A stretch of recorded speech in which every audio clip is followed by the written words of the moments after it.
Well, well, well. Well, well, well.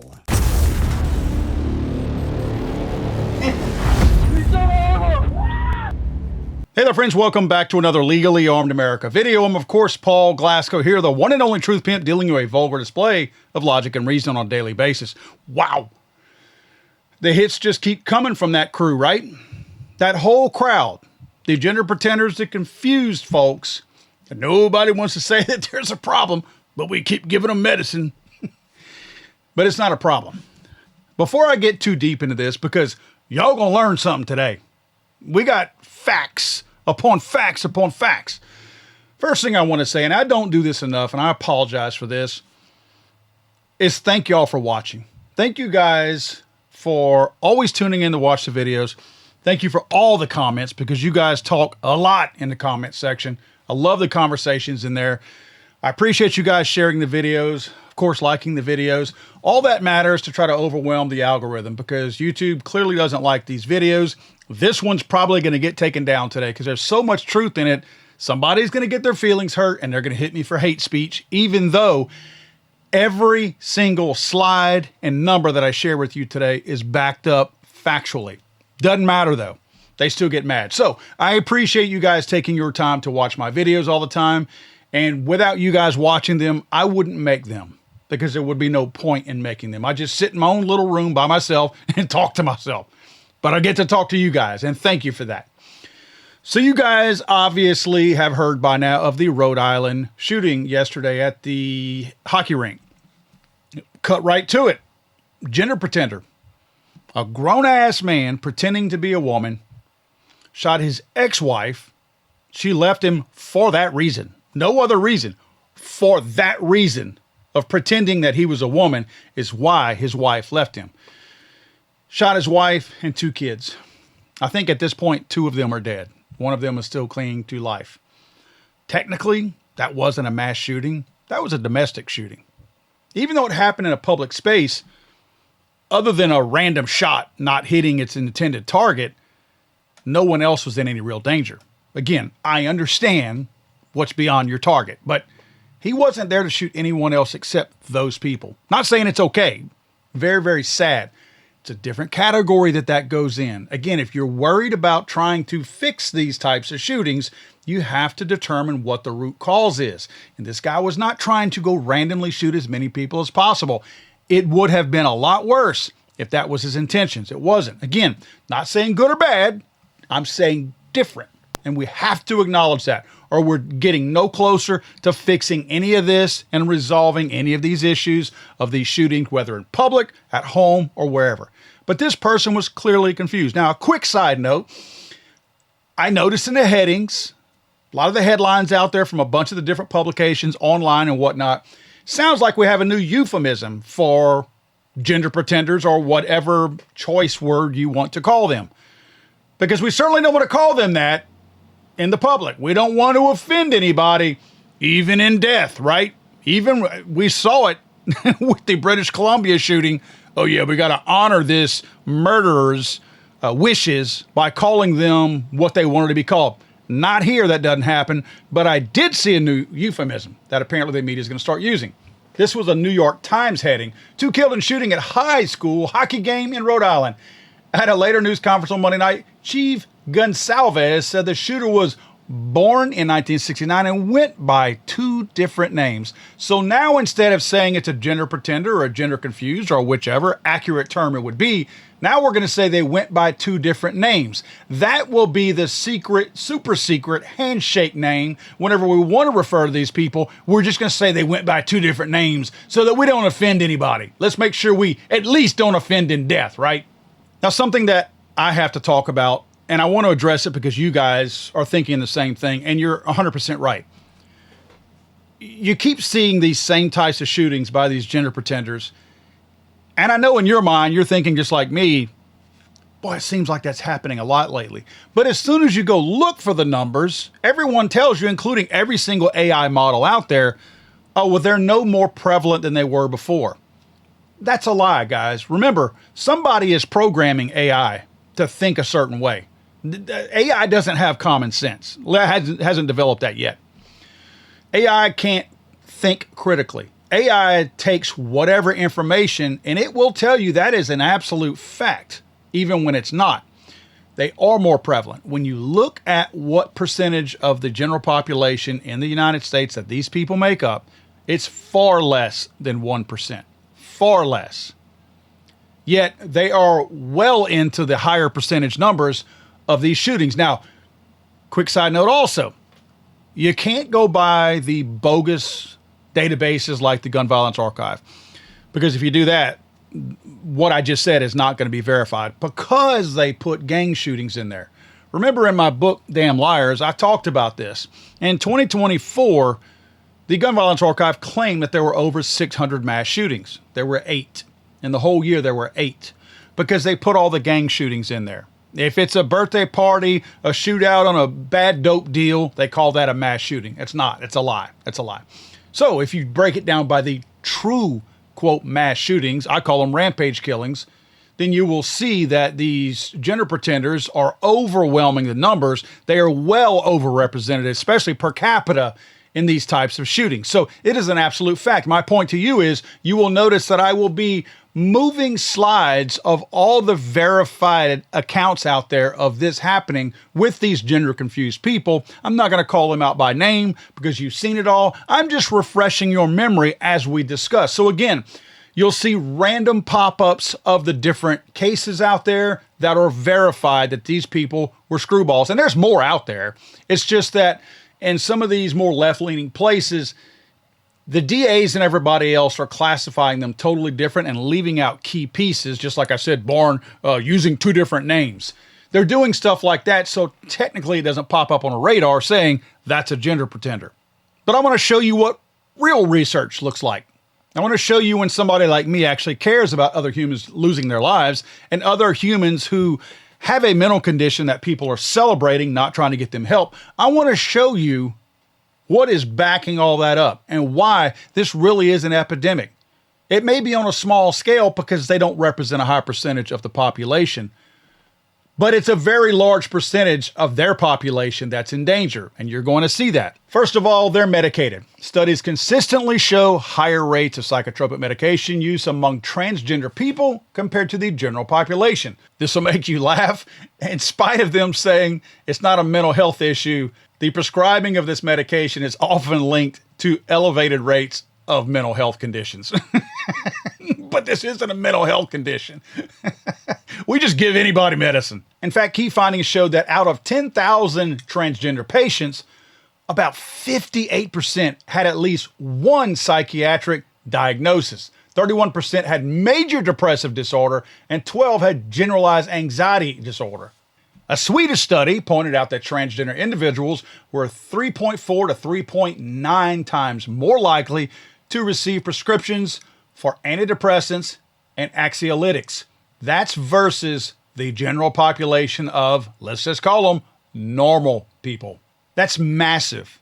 That may seem like a small number, but again, that's almost 4 times more likely to take these types of drugs than you and I. And if you look at those gender pretenders who were receiving hormone therapy, over 50% of them had at least one psychotropic medication prescribed to them. And among those on psychotropics, 37% had polypharmacy.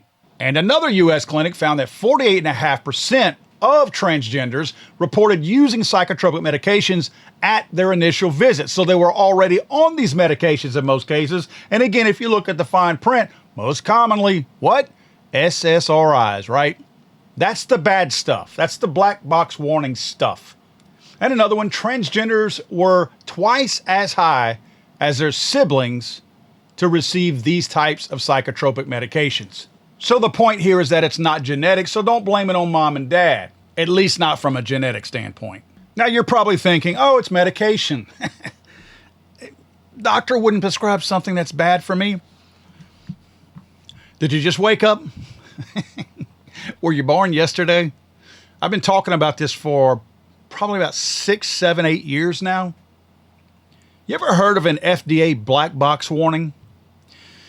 That's whenever the FDA, no trust in them. You know it's bad when the FDA says it's bad.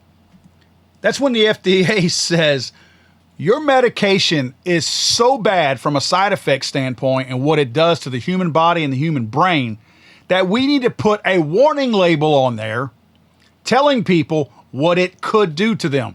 And it's not just a tummy ache.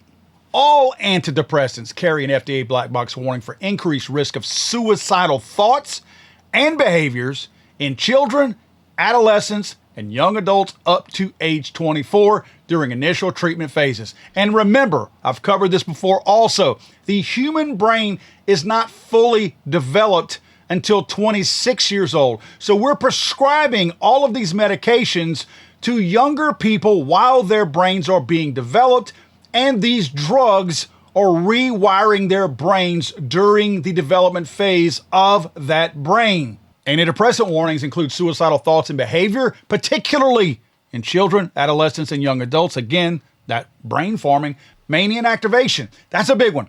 Manic or hypomanic symptoms, behavioral activation, agitation, impulsivity, irritability, etc. Boy, that is a powder keg right there when you put it with somebody who's already not mentally all there. And worsening depression, of course, mood swings, increased depression, or other unusual behavior. All things that are identified in all these people that I'm talking about that have severe mental and clinical issues, and people are celebrating the existence of those symptoms rather than trying to get these people help. Now, I noticed whenever I was doing a lot of this research that some of these people are saying, oh, well, the reason why I'm depressed and the reason why I have these anxiety issues is because people don't accept me.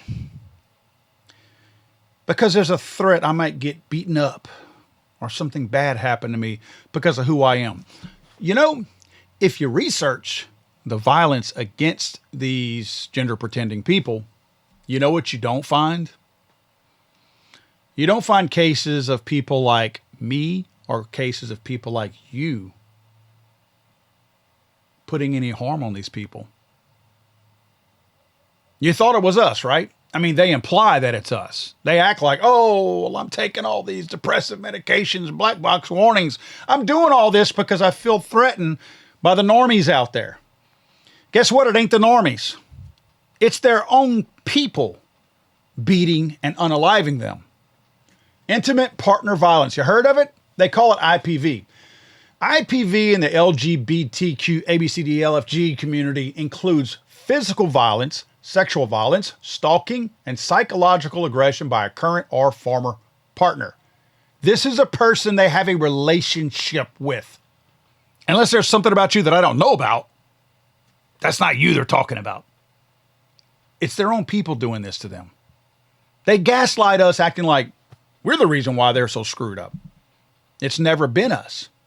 It's always been them, and it's always been their own people doing it to them. And doing it to each other. It's never been about us. In fact, under transgender non-binary people, whatever that means, data from the 2015 U.S. Transgender Survey show, this is their own survey, over 54% of these people have experienced IPV at some point in their lifetimes. So over half of these people, remember, it's a very small number to begin with. So over half of that number is a lot when you look at it per capita in their own groups. But well over half have had that intimate partner violence displayed against them. Again, folks, it ain't us. We're not the ones scaring them. But make no mistake, folks, these people are screwballs. And they call themselves out on it. Did you know that the day before this shooting took place, the day before, on X, Kevin Sorbo had made a post on Valentine's Day, the 14th, stating that Tim McBride is a man. Kevin! And he said, community note this if I'm wrong. Well, of course, it wasn't community noted because Tim McBride Kevin! Is a man, even though he has a girl's name that he goes by, that he gave himself. Look at the very bottom. The name that you see there, Roberto, that's Robert to the far right. And Robert commented the day before his shooting spree, keep bashing us, but do not wonder why we go berserk. So he admits, and they admit, we're going to go off. Normal people don't go off. There are people that are bullied endlessly, all through high school, all through life. Look, It's not bullying you when you pretend to be something that you're not, and I'm not playing along to your game. I'm not bullying you. I'm actually trying to stay sane. You are trying to get me to play along with your pretend game. It's not bullying because I won't play. But there are truly people in society who are being bullied, and they don't resort to mass murder. It's because they don't have a screw loose. They're not mentally unstable like this big dude. And Tim McBride being at the congressional level, Timmy! He shouldn't be partying about this. He shouldn't be the one over here acting like this mental condition that he has is okay. And people shouldn't be affirming that. Because as I've stated multiple times on this channel, if you truly cared about these people, truly cared about them, instead of high-fiving them and celebrating their mental illness, you would gently, quietly, without drawing attention to yourself, pull them aside and say, hey man, let's get you some help. Because if you had a friend who was schizophrenic and they walked up to you and the room was empty, just you two in it, and they put their arm around you and said, hey Paul, you hear all those voices? How irresponsible would it be for me to address a patient like that who is schizophrenic and go, yeah, Rodney, I hear them too. Good for you. Stay crazy. That wouldn't be very responsible. You know what the cool thing to do at that point, at least for me, in my mind? Put your arm around them and go, you know what, man? I'm going to work with you on this. I'm going to help you see this through. And you work with them gently, politely, and nicely to get them help. You don't high-five them and print t-shirts out saying how great they are for suffering with their mental condition. And that's what society, the media, and these wackos on the far left, and Timmy over here, are doing whenever they do this kind of stuff. You're celebrating mental conditions without trying to get them help. And help is not hormone therapy. They're making it worse.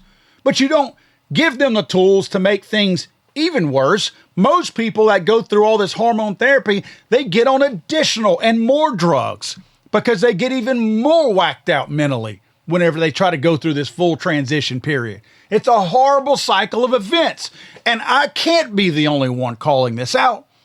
You might be thinking also, well, you understand that the left is pretty much bought into all the wackos now. Anything that's stupid and ridiculous and unexplainable from a logical standpoint, they're going to grab hold of it.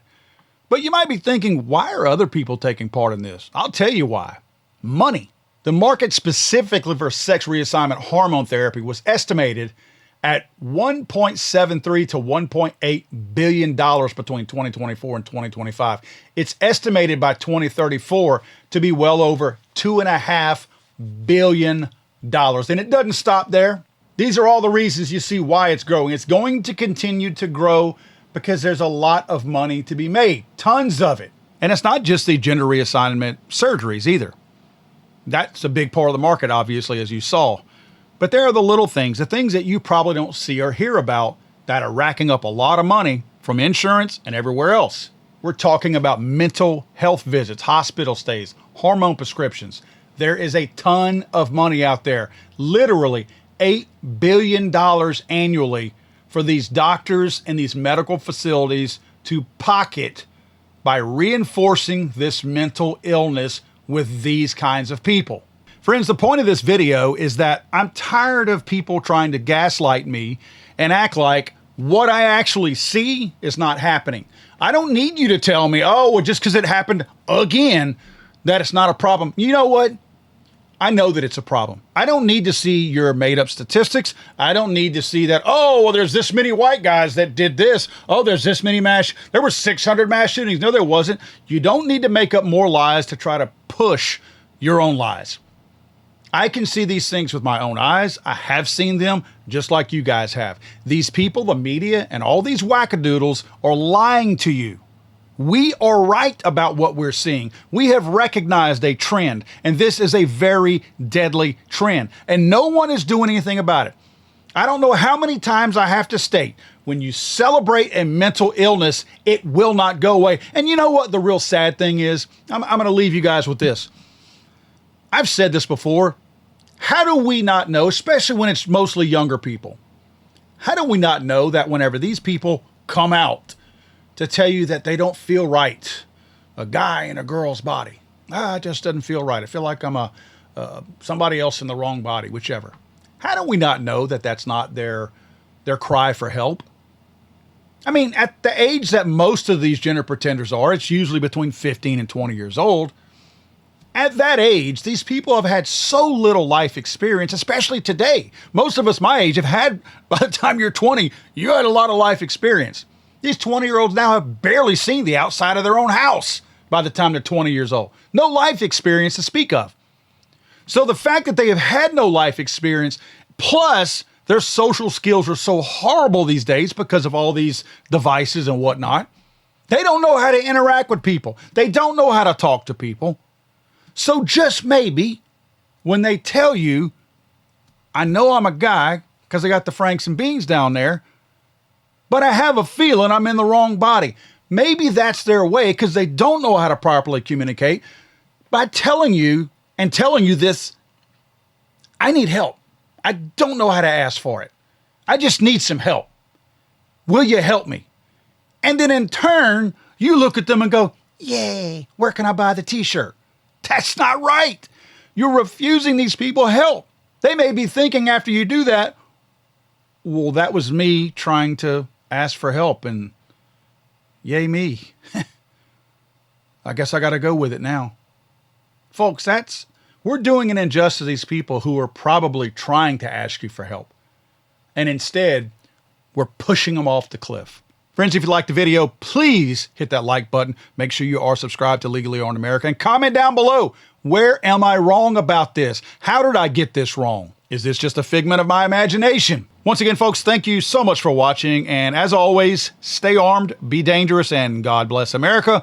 We'll see you tomorrow. Don't forget, guys, if you're looking for a book to educate yourself and to educate the idiots out there who can't think for themselves regarding mass shootings, go to damnliars.net. Again, damnliars.net, and get my brand new book, Damn Liars. I'm sorry, I thought this was America.